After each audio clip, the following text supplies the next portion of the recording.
Hello guys, আজকে নিয়ে আসলাম chicken pakora আর chicken momo. তো এইসব খাবার তো সবারই লোভ লাগে, সবারই খেতে ভালো লাগে। আমার আসলে চিকেন মনই চাইতো না খেতে, আমার সবসময় নিরামিষ খেতে ইচ্ছে করতো। আর যেই মাত্র আমি অসুস্থ হলাম তারপর থেকে এত চিকেন মানে খেতে ইচ্ছে করছে, কি আর বলবো। আমি নিজেই মানে ভাবতে পারছি না যে কেন এসব হচ্ছে আমার সাথে।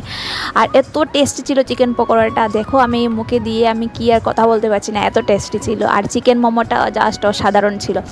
তো এসব খাবার দেখলে তো সবারই লোভ পায়, কিন্তু আমাকে নজর টজর দিও না।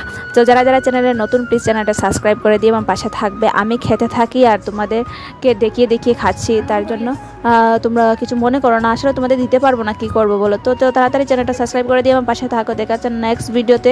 তো তখন সবাই সুস্থ থাকো, ভালো থাকো। শুভ রথযাত্রা। আজকে তো রথযাত্রা দিন। তো আমি কোনো যদি বেড়াতে যাই তাহলে তো ব্লগ অবশ্যই আসবে। আর তাড়াতাড়ি চ্যানেলটা সাবস্ক্রাইব করে দিয়ে যাও, যাতে ভিডিওটা তোমরা